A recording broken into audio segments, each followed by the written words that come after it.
Makanya saya tuh kok lebih happy melihat orang bahagia.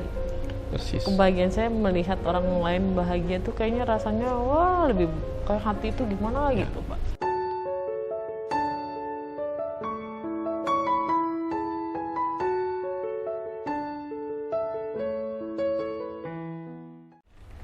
Ya para sahabat, ini kelanjutan kita ngobrol pagi dengan Pak Wayan. Kali ini kita mempunyai tema bagaimana sih kita bahagia dengan melepas. Oke, kita awali bincang-bincang dulu dengan Pak Wayan. Pak. Ya, pagi Mbak Rani. Apa kabar? Baik. Sahabat Rani, sahabat semesta semua, dimanapun saat ini sedang mengikuti acara ini. Kita berjumpa kembali Mbak ya. Barangkali ada yang ingin kita bahas hari ini Pak. Iya, saya mau mengulik sedikit nih Pak. Ya. Kan kadang-kadang orang tuh untuk melepas itu sangat sulit, melekat juga karena kemelekatan itu jadi sulit banget untuk melepas gitu ya. Sekarang saya mau belajar bagaimana sih Pak bahagia di dalam pelepasan itu. Oh, oke. Ya. Ini menarik Pak. Menariknya kenapa? Ada orang sulit melepas. Padahal sebenarnya secara alami itu ketika kita bisa melepaskan bahagia. Contoh. Ketika kita melepas kebencian yang membuat kita menderita. Oke lah pagi-pagi. Kalau kita bisa membuang hajat, melepas hajat kan bahagia. Iya. Membuang kotoran perut bahagia, membuang kotoran ginjal bahagia. Bahkan ketika kita merasakan cinta yang bergelora dengan pasangan kita, melepas nafsu gitu misalnya, kan bahagia. Jadi melepas hal yang baik kita bahagia. Bukan saja kita yang bahagia, orang lain juga bahagia. Melepas hal yang buruk pun membahagiakan. Lalu yang sulit dipahami itu, kenapa melepas itu menjadi tidak bahagia? Kenapa banyak orang tidak suka melepas? Padahal melepas membahagiakan. Nah, itu yang agak aneh di alam semesta ini. Misalnya, langit ketika melepaskan awannya bahagia, kemarau menjadi hilang. Kemudian ketika matahari melepaskan cahayanya, semua bahagia. Ketika burung-burung melepaskan suaranya, semua senang. Yang membuat tidak bahagia itu apa? Karena menolak. Ketika kita melepaskan sesuatu yang kita berikan menolak, itu tidak membahagiakan. Ternyata permasalahannya di situ. Atau yang seharusnya melepaskan dia menolak. Nah, misalnya dia pingin buang air kecil, tapi karena situasi menyebabkan itu dia menolak membuang air kecil, dia menahannya, sakit. Dia marah, tidak bisa mengeluarkan, tidak berani melepaskan kemarahan, sakit.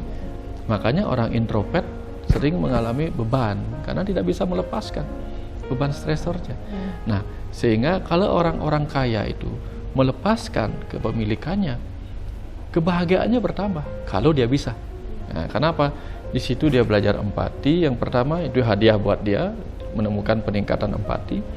Kemudian kedua, ketika orang membahagiakan orang lain dengan melepaskan itu, hormon serotoninnya meningkat ketika melihat orang lain bahagia oleh apa yang dilakukan.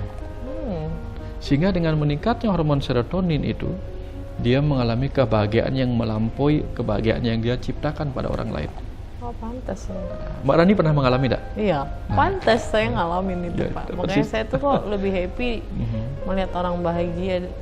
Persis. Kebahagiaan saya melihat orang lain bahagia tuh kayaknya rasanya wah lebih kayak hati itu gimana gitu Pak. Karena Ternyata begitu. itu ada hormon Serotonin. Serotonin. Ya. Ya. Saya dengar Mbak Rani kemarin di beritanya sampai menjual barang-barang mewah. Nah itu kan karena tekanan itu kemudian menciptakan pancaran hati nurani. Muncullah sifat-sifat bercahaya dari jiwa itu, kemudian berani untuk melakukan tindakan-tindakan kemanusiaan seperti itu. Ya itu artinya apa? Tekanan itu kalah, sehingga muncul sifat-sifat empati dan sebagainya. Bukan antipati yang muncul. Nah kalau orang-orang yang menggunakan ego lebih banyak, dia antipati. Tapi kalau orang-orang yang menggunakan pikiran banyak, dia simpati. Simpati pada orang-orang yang meneliti ekonomi, medis dan sebagainya.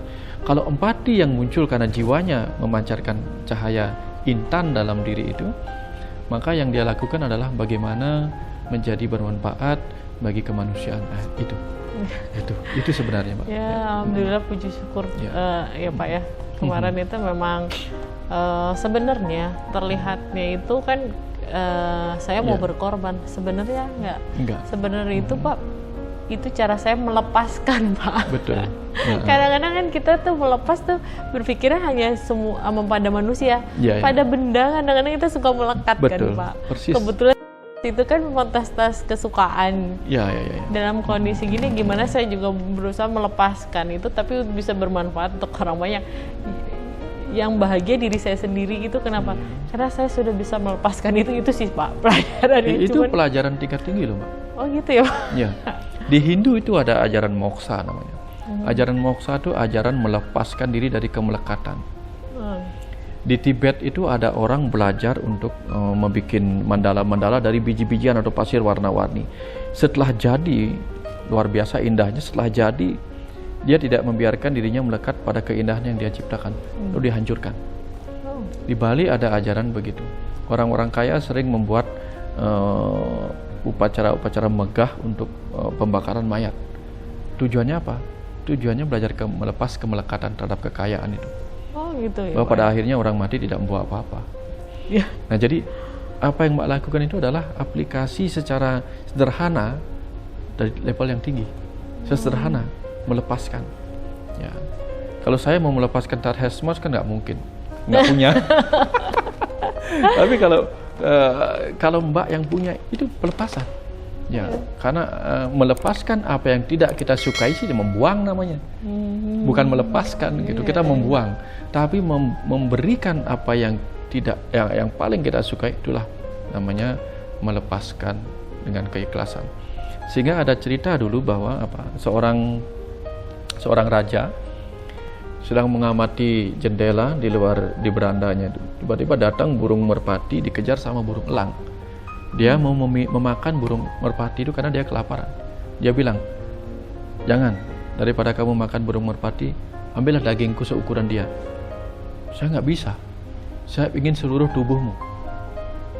Seluruh tubuhku aku mau kamu makan untuk memuaskan. Iya, karena laparnya aku kalau makan, kenyangnya aku kalau makan merpati itu sama levelnya kalau aku makan seluruh tubuhmu. Terus rajanya bilang apa? Oke, kalau itu akan menyelamatkan dia dan membuat kamu senang, dilepaskan. Itu ajaran melepas kemelekatan. Paling tinggi itu. Nah, jadi Mbak Rani sudah melakukan hal yang sama, walaupun di level yang berbeda, di cara yang berbeda, tapi kan rasanya sama. Rasa yang ada itu sama. Ya. Ternyata ujungnya tuh rasanya cuma bahagia Pak, ngelihat itu tuh bisa bermanfaat untuk orang lain. Ketemu teman-teman pemulung, ketemu orang-orang di Bandaran Ciliwung, itu orang-orang nelayan atau ojol-ojol yang ketika dia sampai menangis menerima sembako itu. Jadi itu malah yang saya rasakan tuh rasa bersyukurnya tuh udah wah Tuhan tuh. Jadi begitu dijual, diberikan, benda itu menjadi hak milik orang yang diberikan. Dan dia merasa senang. Nah, Tuhan juga sama. Tuhan menciptakan bumi, menciptakan tanah, menciptakan air, lalu dia senang membuat kita mengatasnamakan tanah itu di sertifikat-sertifikat kita. Padahal itu punyanya Tuhan. Tuhan bahagia. Karena apa? Dia memberikan kita ikhlas melakukan, ya kamu dah ambil.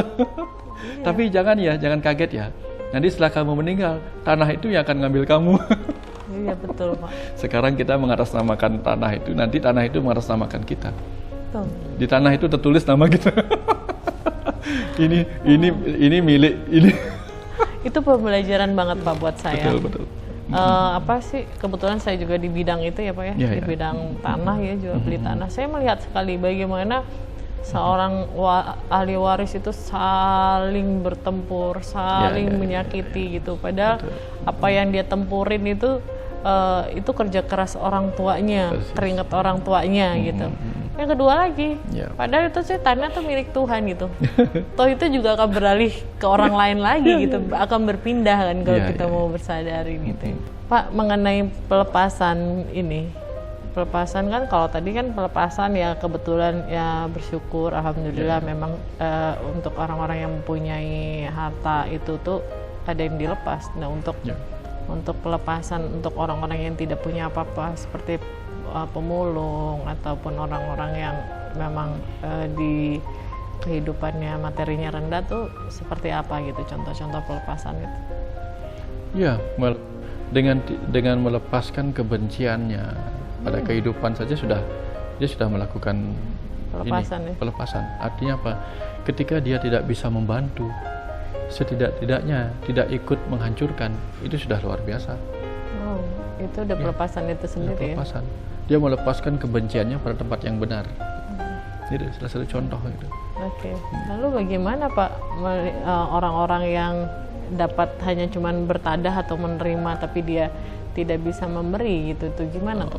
Oke. Saya tanya sekarang sama Mbak Rani. Ketika Mbak Rani memberi, bahagia enggak? Bahagia.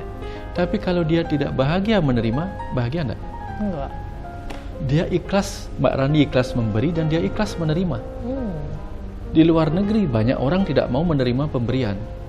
Itu ya membuat hati kita nggak enak juga. Persis. Jadi dia mengikhlaskan dirinya untuk menerima pemberian orang lain. Bahkan disebut pengemis, disebut peminta-minta. Mereka ikhlas mendapatkan penilaian yang bagi orang lain buruk. Tapi itu membuat orang lain yang bahagia yang memberikan. Itu kan sebuah keikhlasan. Keikhlasan yang berat. Jadi memberikan hatinya untuk menerima pemberian orang lain. Itu luar biasa. Nah, kalau kita disuruh, mau enggak? Belum tentu kita mau. Oh, malu nggak enak masa saya minta-minta sama orang. Kita pergi dulu. Jadi selalu dibutuhkan kerjasama. Ya. Dualitas tadi itu ya. Persis. Kalau bumi menolak air yang jatuh dari langit, bumi banjir, menderita. Tapi begitu bumi menerima aliran air dari langit, mengalirlah dia menjadi danau dan sungai-sungai yang indah. Jadi dibutuhkan dua hal. Gitu. Dibutuhkan dua pihak yang sama-sama harus memiliki keikhlasan. Makanya ada tulus, ada ikhlas. Yang satu memberi dengan tulus, yang satu menerima dengan ikhlas. Berapapun diberi, dia terima dengan ikhlas. Ya kalau dia nggak bisa ikhlas, loh kok segini? Nah itu. Yang memberi nggak bahagia. Loh, saya kan pengennya memberi sekian. Yang menerima nggak ikhlas diberi sekian, nggak dapat. Nah, keikhlasannya di situ. Nah, tapi baru ngomong-ngomong begini, semua orang kalau begitu saya ikhlas dong diberi. Itu sih pembenaran. Itu pembenaran lagi. Bukan begitu maksudnya. Jadi semua ada pentingnya. Kalau ada penjual, dia bahagia karena ada pembeli. Pembeli tidak akan bahagia kalau tidak ada penjual. Ya kan? Ya. Pesawat bahagia kalau ada penumpang. Sekarang penumpang tidak bahagia karena pesawat tidak ada terbang gitu misalnya. Nah, sama. Dua pihak akan selalu saling menguntungkan. Inilah dunia ini adalah simbiosis komensalisme yang saling menguntungkan satu sama lain. Dua-duanya harus memiliki rasa yang sama. Gitu. Sesederhana itu sebenarnya. Oke, para sahabat. Kali ini kita dapat pelajaran yang luar biasa sekali mengenai pelepasan. Kadang-kadang orang mudah banget bilang, saya udah ngelepas gitu. Atau sebaliknya, sulit sekali untuk melepas, merasa segalanya itu milik kita, milik gue, semuanya adalah punya gue gitu. Jadi pagi ini sangat luar biasa. Apa sih makna pelepasan yang sesungguhnya itu? Semoga pelajaran hari ini yang kita dapat dari Pak Wayan bisa bermanfaat buat kita semua, khususnya buat diri saya sendiri. Kembali lagi, bincang-bincang ini bukan untuk menggurui, semoga bisa memotivasi para sahabat semua. Oke para sahabat, sampai jumpa lagi.